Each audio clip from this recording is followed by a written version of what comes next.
Thanks for putting me on off our brain. Oh. Well, I mean, The event. Invited. I don't know what he did, but it felt like Well, I thought you could have that. No, that was very interesting. I hate to remind you, we're coming back, ladies and gentlemen. Kindly take your seats, or if you have a seat, put them in a place where they'll be comfortable. I'll talk to you for a minute, and then as I normally do, I threaten to sing. Yowza, yowza, yowza. I was born one morning when drizzling rain, fighting trouble with my middle name. I got raised in a canebrake by an old mama lion. You know, like the old up the line you go. That gets people quieter than anything else that I know. Going shush or asking for attention, I just start singing and people go, not him again, what's up with this guy? Anyway, so let me get back over there. Where? The man in the gabardine coat with $11 bills, and I wants $11 bills, and I only Yeah. We will talk. All right. May I kindly have my glasses, please? Louis Martin is the first one up off on the block here. Give him a round of applause. Then we got Ken, Rob, Hal, Guario, Michael, Zubin, Max, Amanda, Karen, and Beej, who just joined us. So please give the man your attention. It looks like he totally emptied the place out at this point. That's typical when you read this late. Louis, We love you. that's why we I know there's one person who comes in here every time, just before it's over, reads and then leaves immediately after that person has read. And there are more than one person who does that. In some ways I don't blame them. This piece is called Showstopper, and I'm going to read one Brady literary unit of it. It is 2 Brady literary units, 5 minutes. It's much longer than that. So I'm going to do that, and you will be totally baffled by it, but that's the way life is these days. As my daughter tells me. You will have no idea. Showstopper. Time marches on, and new generations arrive one after another, each ready to shock the world. But it is a world that has been shocked so many times before that shock no longer shocks it. There is no new novelty under our star sun. That includes the novelties of youth and its ignorance and arrogance. They are as commonplace as gum disease and gonorrhea. Still, the repetition of old patterns doomed to failure seems sad. To say that youth doesn't know what it doesn't know is true, but tiresome and repetitious in this era of Iwata everywhere. Let us stop the whole show for a moment, drop the curtains, and reflect backstage. Since the centillions and centillions and centillions of moments before the Big Bang or whatever started it all, surely we can afford one small moment of quiet reflection. The latest thing can wait. There will be eons upon eons of others. Given a moment of time, clean and unsullied, in a mountain stream, in a pool of clear water under a canopy of green leaves, a vision of another world appears, a world in which guitars are strung, never slapped or beaten, and in which poetry is intoned or chanted, never shouted like an angry accusation of criminal wrongdoing. Shahrazad, let us never rob love its due sobbing. Lovely lady, let us pay our bill right now. Your veil unveil and bosom bare, your hair brushing my cheek, eyes dancing, heart throbbing. Tell us a tale of better times, of rhymes sweet and delicious as the Persian pear. Let us take this moment, any moment, to reflect on all ruined past moments when we were slaves in forced mental labor. Robots working for robots, robots writing reports about robots for robots, robots coding code for robots coding, robots doing the accounts of robots accounting for robots accounting. Let us reflect on our many days dazed as school prisoners. Good grades prized more highly than knowledge itself, with whole nights consumed in the study of books, lacking stories and telling us nothing. Let us atone for our stone-deaf insensitivity to life, given the gift of time we laid waste with shaming shame. We live and we die. We act and we cease to act. We are and we are not on the universal stage of life. First there is life and living. We move around in space and time, or space-time as it is often called these days. We try on many ideas and attitudes. We feel many feelings. We are imposters, impersonators, and sometimes we are even authentic. We fall in love, fall out, and fall in love again. We are foolish, then wise, then foolish again. We learn lessons only, it seems, to forget them. We are a total mess at times, Humpty Dumpty, face down on the ground, groveling, but sometimes we are brilliant.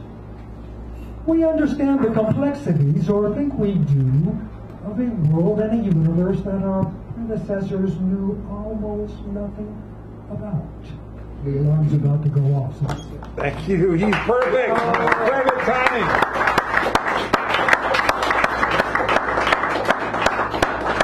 Louis, thank you. All right, now, just for the people who are new here, when someone who is here from, to my best knowledge for the first time, we do a bit of pounding on the table, calling out, noise of various kinds. But some people think that this is noise of various kinds. This is not noise of various kinds. We are talking about rowdy, loud, I would say not vulgar, but you know what I mean. So, Ken Riesling, would you kindly come forward, please? Let's hear it, people!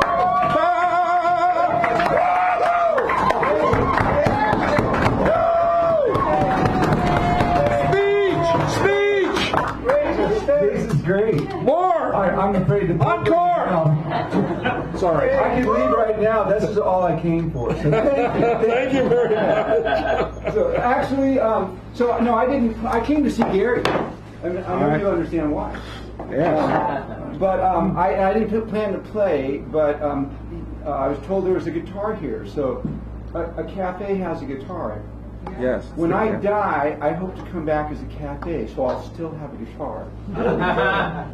So I'm going to change. I'm going to do it a little differently because I got a guitar in my voice and there's only one mic. So I'm just going to sing. So if you want to hear, stop and listen. And if you don't, carry on. So the theme is something about prayer, and I have a couple of songs that I think relate to prayer, but that's it. So I'll do one of them. This is some prayers are requests.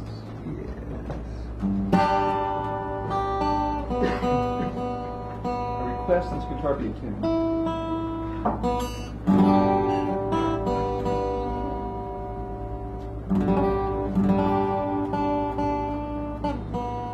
Sorry. Is that better? Okay. It's called a Candle at the Door.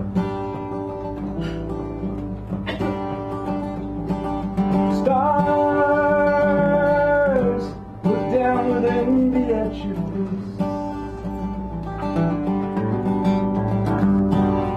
Covering the brilliance of your fundamental grace.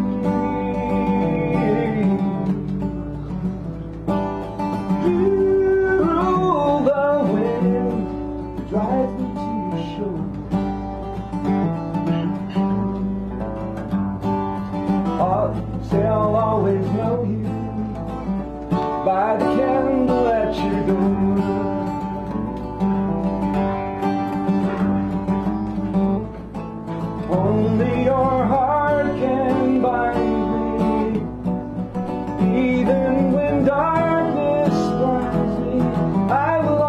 find my way back home to you.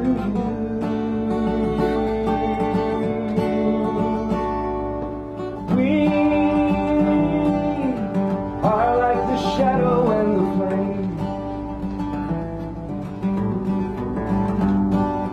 One day gets together, but we'll never be the same.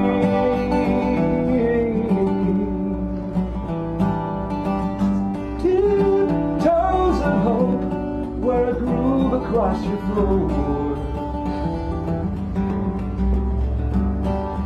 All I really ask you, keep the candle at your door.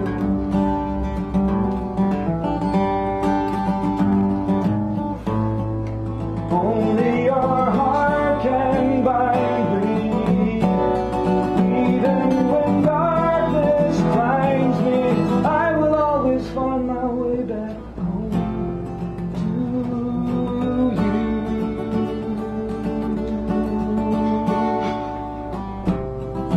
Maybe my life's a dream, waiting to vanish from you. There will always be a room inside this dream for you. I want to sleep with you tonight and linger with the memory in the early morning light. Some people say I won't come here anymore.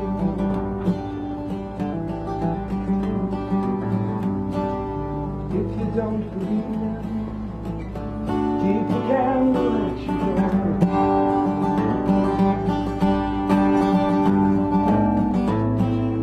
Only your heart can bind me, even when darkness finds me. I will always find my way back home to you. Keep the candle at your door. Keep the candle at your door.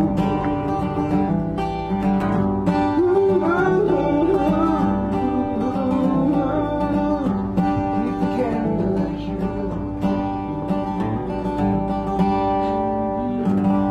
Nicely done.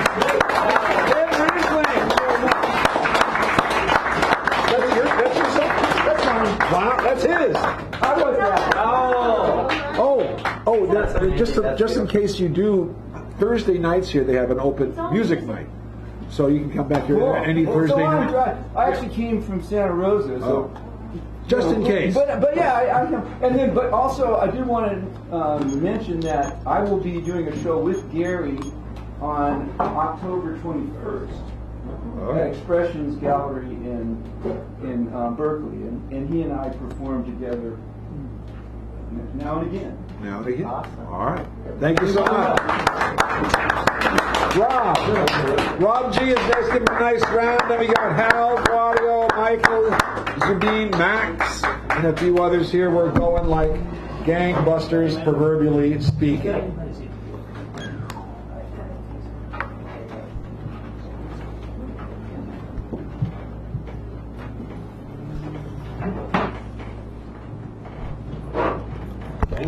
Gangbusters.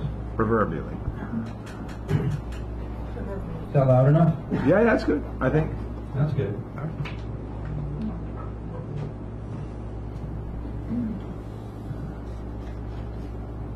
So this panel up here of lath is about the size of a full sheet of plywood.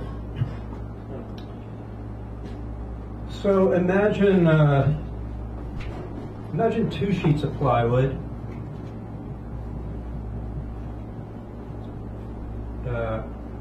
One on each side of me, and they're bolted together, so I'm sandwiched inside, and I'm covered with phlegm.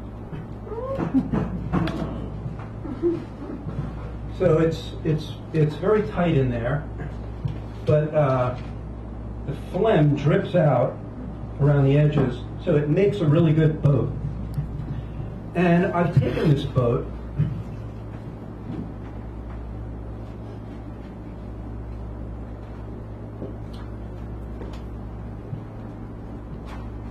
yeah, those sheets of plywood, that's my mom and my dad.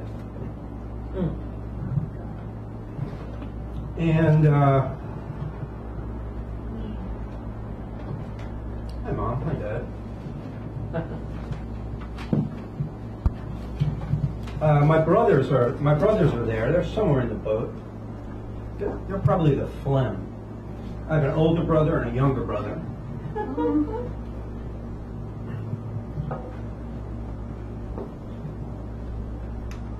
There's not a lot of room in the boat.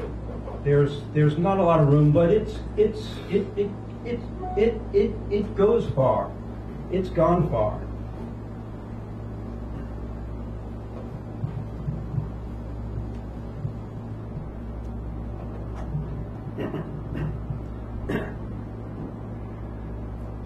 That must be my brothers.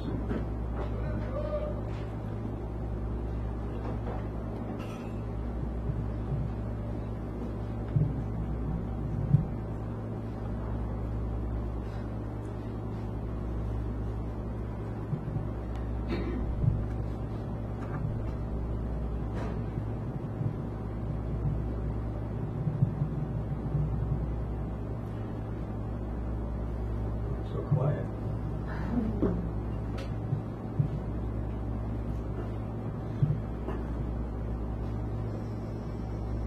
So where's the boat been?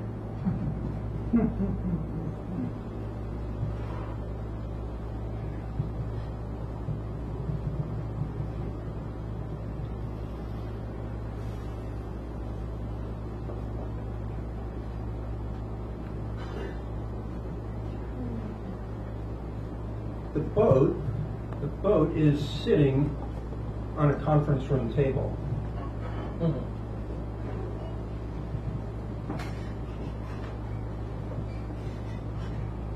There's a group of my colleagues, my work colleagues, sitting around the table. Everybody is a white guy. Everybody is a white guy. No, that's not right. Everybody are white men. There are lots of white guys my age. No, I'm probably the oldest guy in the room. Sorry, I forgot about my mom and dad.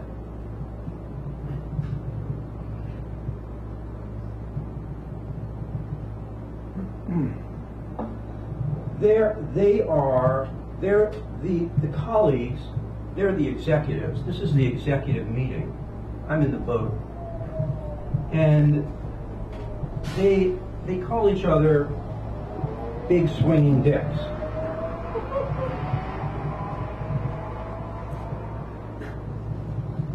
Well, my colleagues are big swinging dicks. And there's this remarkable jockeying for position of where to go. And I'm just there in the boat, covered with phlegm, just making my way, doing my thing.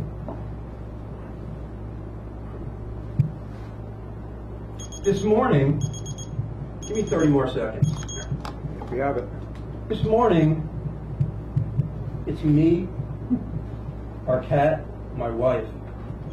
Wake up. I put my hand around the cat, under the covers, in between my wife's legs.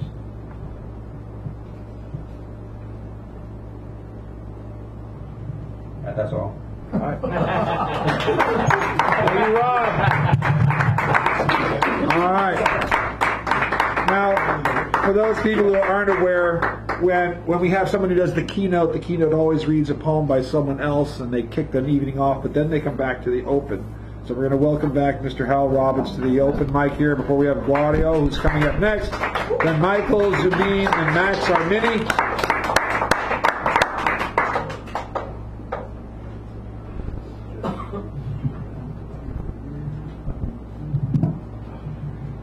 Well, the theme was anchorite, and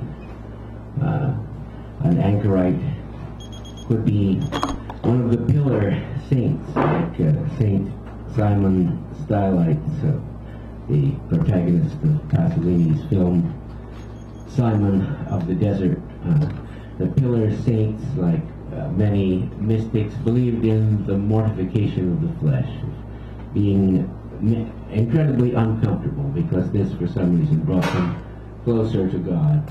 Not only did they stand on a pillar in all winds and weathers, but they would stand on one foot or genuflect or do something to make it even more difficult.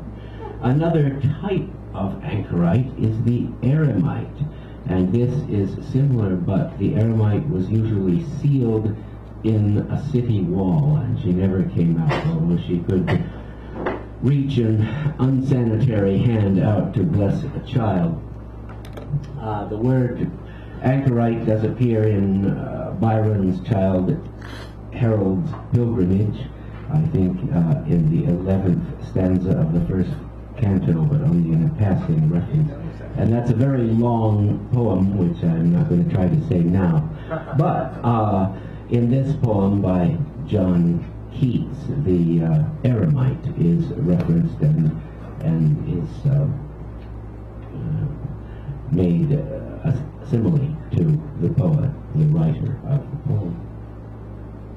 Bright star, would I were steadfast as thou art, not in lone splendor hung aloft the night, but watching with eternal lids apart, like nature's patient, sleepless eremite, the moving waters at their priest-like task of full ablution round earth's human shores, or gazing on the new soft fallen mask of snow upon the mountains and the moors.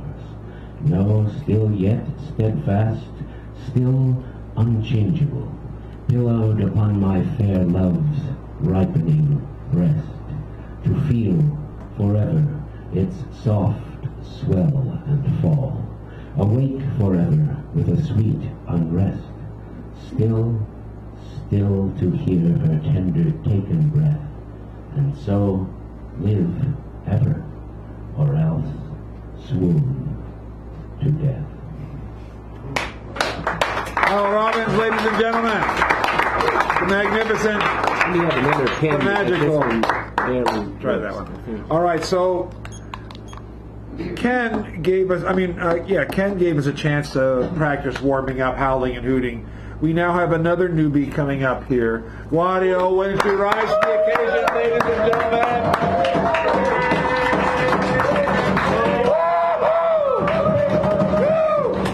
Thank you very much. Thank you very much. Thank you very much. Okay, this is called Boricua in the New America and Irony's Death. On a Thursday, being giddy, unfortunately, with weekend expectation, I had been reflecting upon the irony of my very first memory registry concerning color. It was the bottle blue of an airport runway light.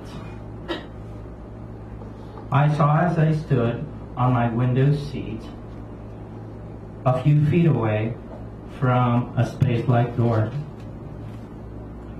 I knew nothing about blue being generally the color attributed to sadness, nor that it had the power to thrust a member of the Puerto Rican Popular Party into a frenzy for fear of losing not their job, not their land, because we had already lost all of the above and more, but losing our dependent colonial state with the United Snakes at Congress. You see, blue was not the color of a gang back home, because instead of chromatic identifiers, gangs had locations or puntos or underground distributions. However, the PNP, or Puerto Rican New Progressive Party, quote unquote, used the color blue and had monopoly over local commerce, real estate, and overall the color blue. We were on our way to Philadelphia. And the first memorable chapter of my toddler years was marked by the ding-dong bell issuing a seatbelt call. Little did I know that as the engines of our Eastern Airlines jet hummed in New Jersey, south and through the Caribbean Sea past Florida, my alcoholic uncle Samuel, nicknamed ironically again Sammy, wrote his sibling rivalry away in a book which incriminated Protestant churches for having a hand in the formation of Puerto Rican dependence personality, linked to the U.S., that is. Once upon a time, public academia in Puerto Rico had been the clubhouse and stronghold for separatist forces, yet with the creation of the United Nations, churches became a colossal place for social activists to infiltrate their efforts, a tenured free-for-all for Puerto Ricans, especially historic Protestants, which identified with the most progressive political ideas. The PNP in Puerto Rico, however, was another story. Progressive and blue had a whole different meaning to them. Yet, my plush quiet flight to Pennsylvania and the memory of elected blue held no such implications. My father was saved by a position as a Presbyterian minister collaborating with the American Friends, the Quakers. My recollection was a whole bunch of very attentive people who looked like hippies and attire hanging by some green and lake. It seemed more like a vacation than an escape. We were actually safer in the motherland, quote unquote, than back home, where my father was seen as blacklisted and couldn't find a job. He was not even a big name among freedom activists at home, just one of those guys who shows his face to all the events. Nevertheless, there was a file somewhere in the FBI with him below Cesar Chavez's podium in San Francisco, and probably of Martin Luther King unwittingly shaking his hand. Some say you should show, not tell, especially when it comes to irony. Yet what they call the new America is the era of 24/7 surveillance around the globe, raunchy sex digitized over the net, and all kinds of terror voyeurism, be it political or from beyond the tombstone. So why can I not say irony? Fuck, irony. Sarcasm has taken its place anyway. Yes. Thank you. Claudio, welcome. And if that newness wasn't enough, we have another new person. Michael, come on up forward here. Another new person. First time here.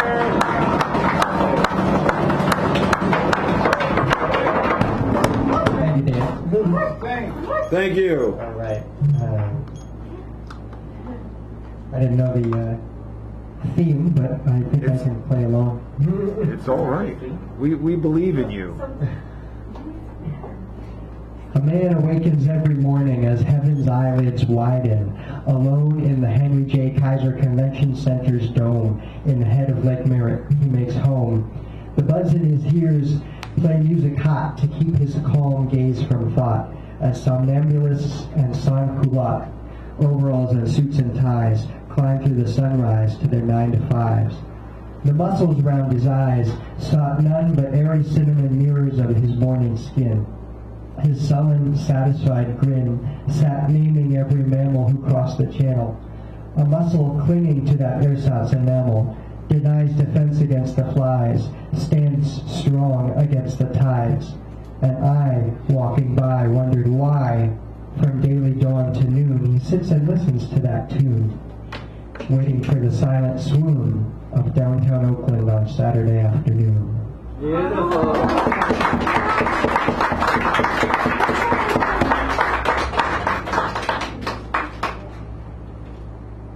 This is sort of a sketch I wrote a couple years ago. The Tesco Lotus Food Court, Nonthaburi, Bangkok, Thailand, eating bananas when a Coca-Cola commercial, shocking the sweet sugar coating, came over the telly. A chorus of children singing. A montage of modern street life, the mall, the SkyTrain, food cart vendors. A girl is crying. Another girl runs to give her a hug, comforting. Then a caption in the back of my mind, I imagine it says, "When you were sad, Coke was there." Boys play soccer under an overpass, telephone wires. One falls. He seems to have just hurt his foot. The team runs over. When you broke your ankle, Coke was there. And then the aerial news video footage of the tsunami washing away coastal villages, sinking cities, birds of prey, tropical tenements, bamboo bungalows. It's the real thing. Still between the broken ankles of houses not need high houses, missing neighbors, lost livelihoods. And when the stock footage of Habitat Humanity comes, rebuilding somewhere, Coke was there.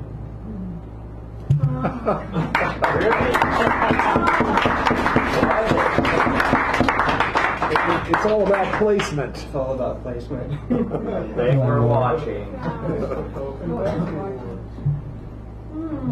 Beach poem.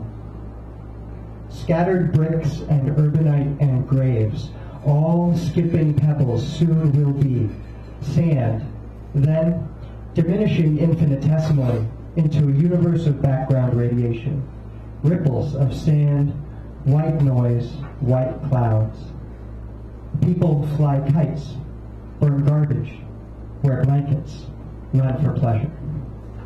Coke was there. I thought that was, thank you. Michael Tang, Amundi, we love it. Thank you so much. What a sense of humor. Zubin is next. Give her a nice round. Then we have Max for our mini, Amanda, Karen, and Bede. I tell you, it's a night of a night of a night of a night of a night. And this is a night song. Okay. Okay. Just get really close to the mic there, dear. All right. All right. How's that?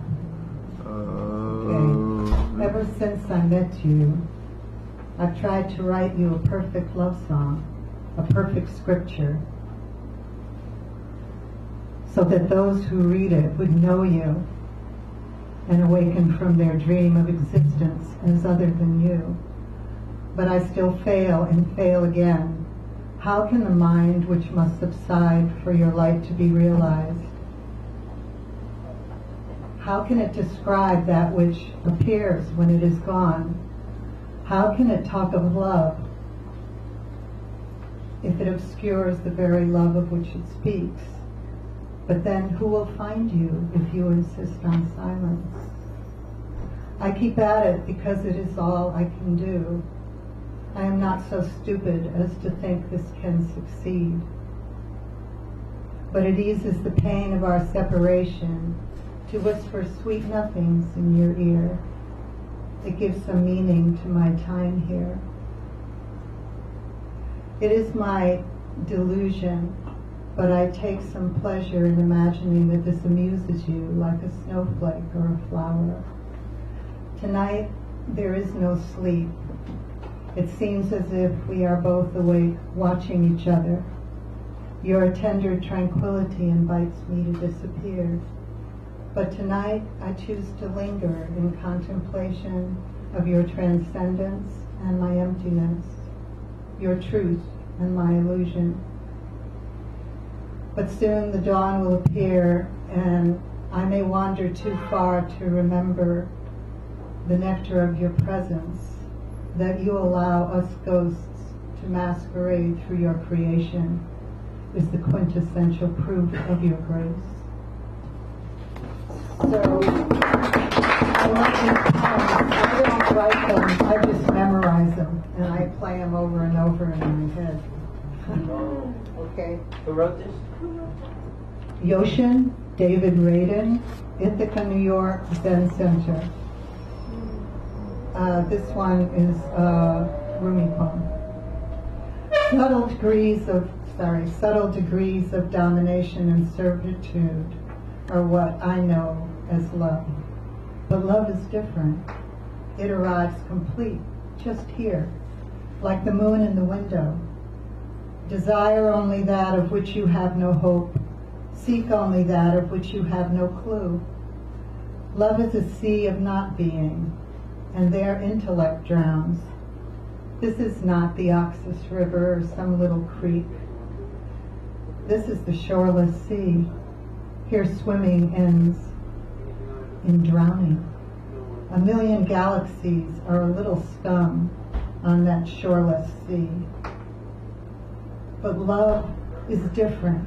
It arrives just here like the moon in the window. Thank you so much. Thank you.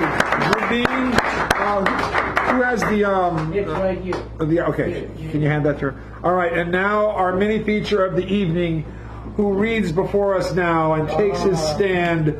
Please come forth. Welcome, Max Blue.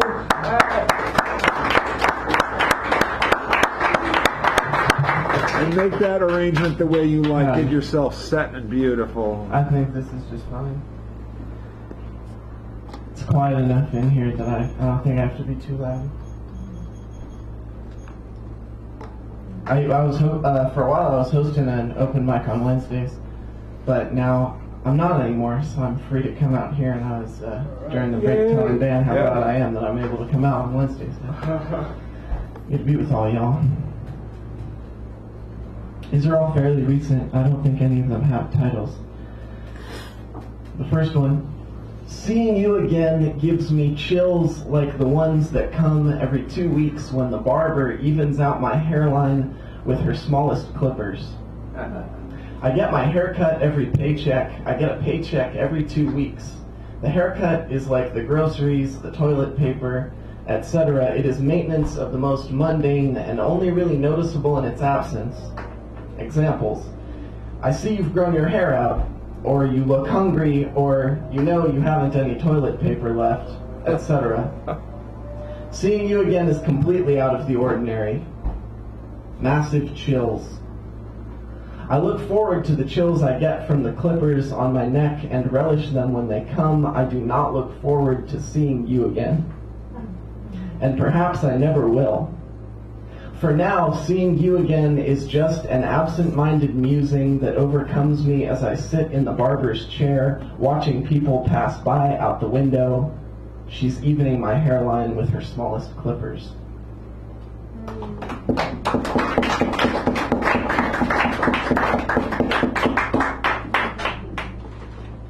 I used to like it when they put the hot shaving cream behind my ear and do that. My barber now doesn't do that. Yeah, back home though she would. That's really a great touch. Yeah, and she'd finish it off with a straight razor. Yeah. It's the best. Now we're talking.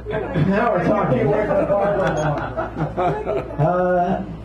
This was a haiku at one point. Now it's just a very short poem. On the note of the straight razor, a clean shave, a California sunset seen through the palm trees, a button-down shirt never ironed, dry leaves turned to dust.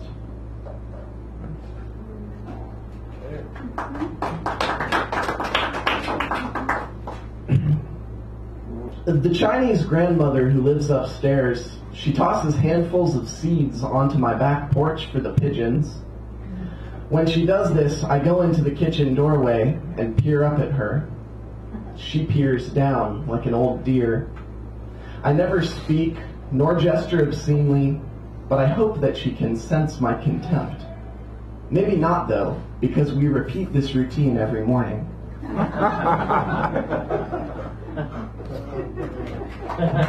Thanks.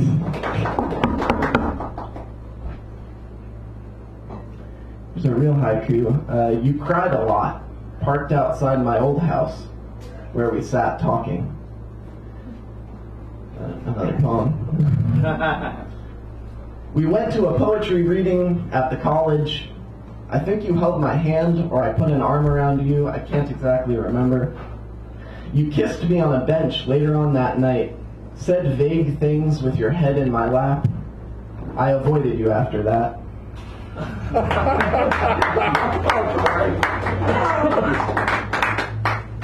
I don't know how much time I have, but I only have one more anyway. Okay, that's fine. You have plenty of time for that. That's great.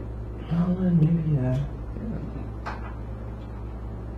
Don't be shortchanged. I'm gonna speak to the prompt, which I didn't write for, but I do think of poetry as a sort of mantra and spiritualistic practice certainly as a form of prayer, and these sorts of events, even just sitting in the back and thinking about the night as it passed on, that we all still gather here and share in this experience is a beautiful thing. So, another haiku then that comes to mind: you are always just beginning, Bodhisattva, in life and in death. My last poem. If I reach deep enough, I can feel the bones beneath your flesh. Sometimes I forget to take a full breath. It happens to you too. I know because I feel it sometimes when my head is on your chest and I say, "Here, have one of mine."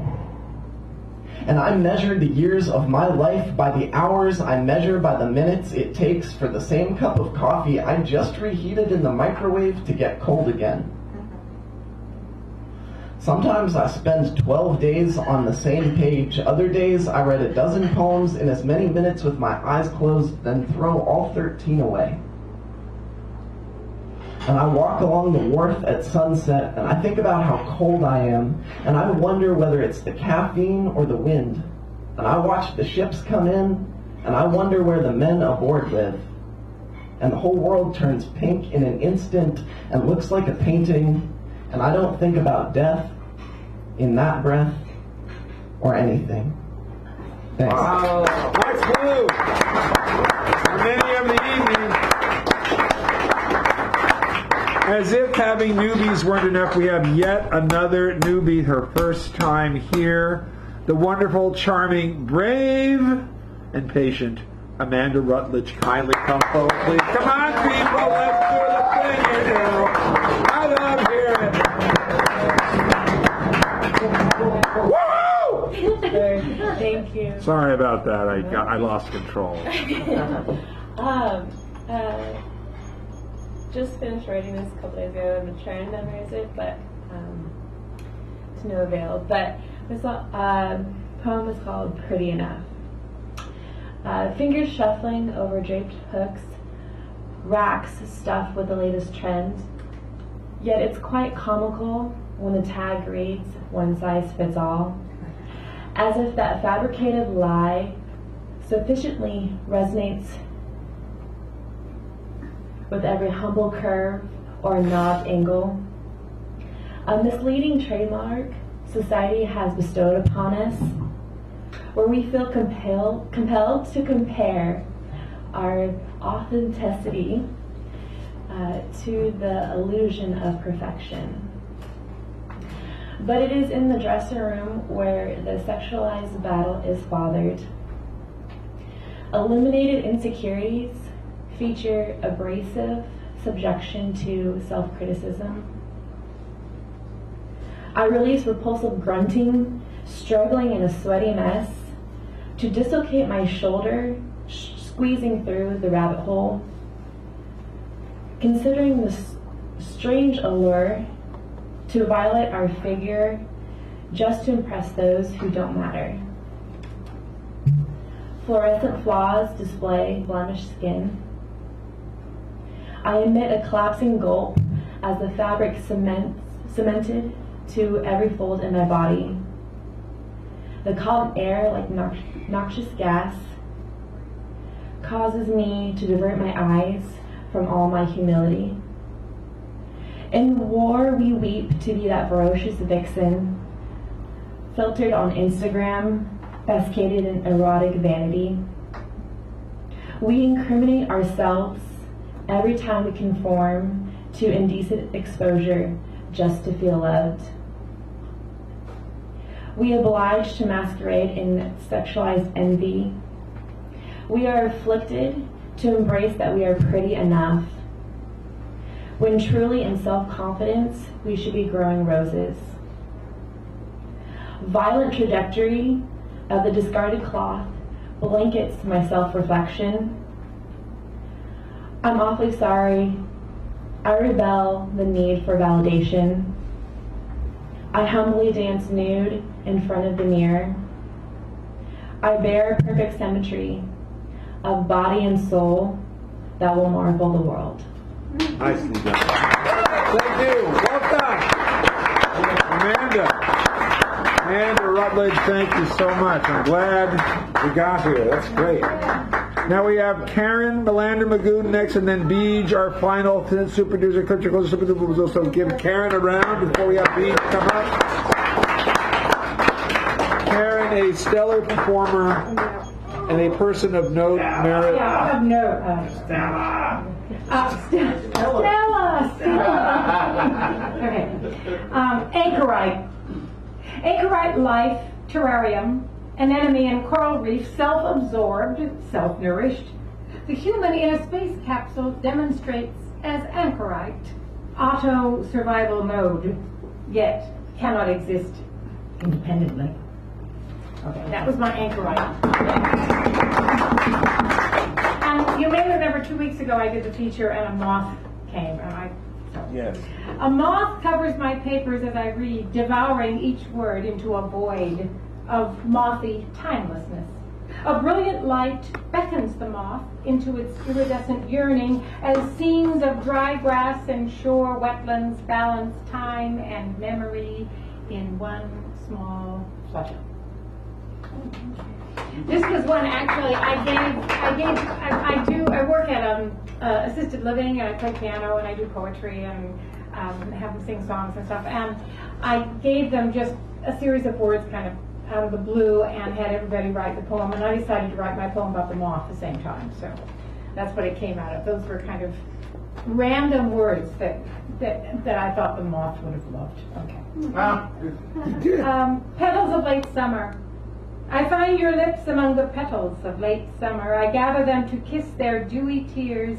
I feel the wind become your tender arms that guide me down the gentle flowered path. I ask you if your touch is made of dreams or spun in stardust's milky silken threads. You answer that our smiles are made of spirit. Our children waiting nestle in the moon, curled up in spinning gossamer cocoons of silk and dew and kisses sweet and damp, sprinkled with shooting stars fallen like petals of late summer. Wow, nice.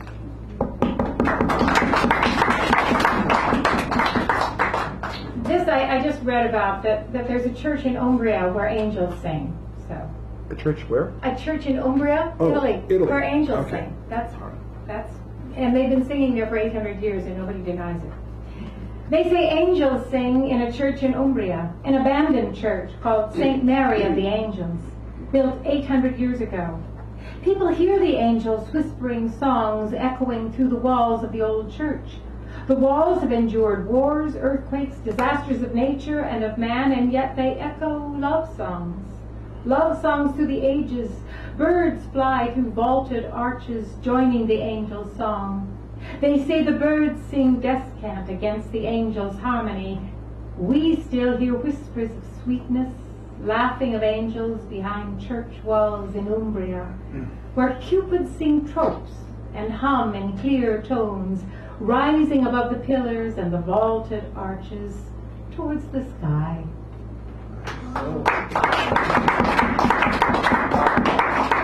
I wrote these two today. One has to do, well, I think it's going to be obvious about the fog, but anyway. Cat's tail. The tail of a large cat rests across the horizon, softly undulating over gray waters. Its softness spreads and dissipates as cat slides into shadow, its eyes becoming beacons of urban light glowing from a ghostly presence, a memory of moisture subsumed by bay waters. That's And then there's the last, thank you. The last short one is, I have a friend whose name is Jesus, who fixes me a cappuccino whenever I come in. Okay, his little coffee shop across the street. Jesus at the coffee shop next door, on the corner, makes me the perfect cappuccino. Creamy, just strong enough to smell and taste freshly brewed espresso. I sit at a small table, sipping the perfect cappuccino. Mary Melander Magoon, of the San Francisco Melander Magoons, as you might well know. All right, now we have our ultimate person here is also a newbie, if my thing is correct. Give Beej a nice round of applause. See, come up here. A little bit of a noise there.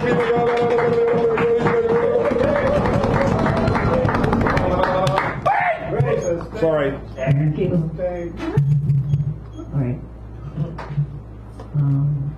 This is a poem lyric I wrote a long time ago, but I've been sort of resurrecting it in the last week. Anthony lingers in the wrinkles in time. He is peeking through the portholes of that ever-grasping mind. And all those lovely ladies, so spoiled by his kiss, seek to awaken to a bliss that they once shared not long ago. But there's a catch between the coming and the letting go. There's a catch between the rising and the falling of the soul. And the key to freedom lies somewhere in between. If there were but one wind, I'd let it blow me where it would. But winds from all directions blind play blind man's bluff with my mind, and I have seen nobler souls than I slip deep into a pit for want of an answer to their ignorance. And there's a catch between the coming and the letting go. There's a catch between the rising and the falling of the soul, and the key to freedom lies somewhere in between. I'm walking in a shadowland where angels fear to tread. The hungry ghosts are feeding, thoughts are racing through my head. I'm bumping into barbed wire, I'm stumbling in debris, I'm falling through the cracks as I tumble to my knees. And Anthony is lingering in the wrinkles in time. He's peeking through the portholes of that ever-grasping mind.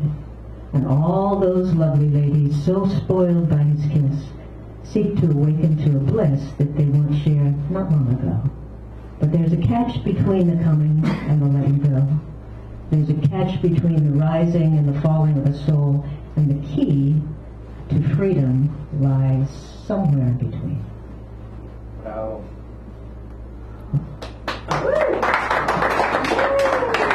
Thank you, B. Another newbie. We had 4 this night. I love it when we do that. All right, so you have endured and been inured. Wait a minute. Forget that. So the prizes, just so you know, the door prizes. When you signed in, you signed next to a number. Here, before your very eyes, are cards with numbers. So, would you kindly just shuffle those, please, so that people don't think I randomly unrandomized them. Poetry Magazine, this is from April 2006, before the big change. Also from 2006, again, before the big change. Should we know our number? Oh, no, you know that. The number, you see the number is next to your name, so it works out. Spider-Man 2. Spider-Man 2. Before the big change. And the House of Wax. Now, this is the modern remake, not the old one, so don't get confused. Being the Mini, we'll choose next week's theme. Being the keynote, this is the person who reads somebody else's poem at the very beginning, then comes back to the open. Or you decide, I want the last word. Now, Beej was the last word, so you can make sure you get that. So, you've shuffled them. Thank you. We are thanking him. All right. Now, just a drum roll, please, so we can get this underway. Mr. Sanderell. Keynote. Jeez Louise and a hamburger. Well, I get overwrought. I take the House of Wax. All right. Zubin. You are a winner of this wonderful. Any of these things, these prizes designed with your mind in mind. Poetry. He goes for poetry. I always try to figure out what they'll take, and I'm so often wrong. Oh, I do it this way. 23, Karen Melander Magoon. Karen, Melander, Magoon, come forward, please. Take your just desserts, or your unjust. Why do they call it just desserts? What if it really has lots of calories in it and it's completely unjust? Unjust dessert. The mini feature. We got that RPB meeting next Wednesday. Well, you can take one of these three, or pick the theme. Well, not if. Oh, I see. I'm not good at that. It's okay. If I did something like this and give to my kids. Yeah, take it. You don't have to. I have no idea. What's more intellectual, this? Neither of them are really intellectual. This one is kid friendly because it's super guy. You know. It's nothing terrible. No, I don't think so. I'm not into. No, I don't. Is this part of this? No, that's something else. No, Max Blue, you are again a winner here. Thank you, my dear. You're such a kind person. Oh, Clara is not here, so we go here. Beej, you are a winner. You have any one of these things or the House of Wax, whichever one you prefer. So, if you're coming, some of these are if you come back. If you come back, these are 3 things you do if you come back. You can choose our theme or take that. What is this house? It's a scary movie, The House of I Wax. want a scary movie. Yeah, it's the modern version, so it probably is. You can choose our next week's theme if you wanted. And I have theme ideas here for you. These are ideas you could use if you wanted to do that. So you want to. Okay, I'll choose it. Okay, so these are some ideas. Could I be a mini? Something? If you wanted to be that means you come back next week and you get an 8-minute stint of time after the break. After the feature, then there's the break. Then people read for about. Can they do that? Yeah, that's fine. Okay. Oh no, I'll take that. Thank you. So she's going to be our mini.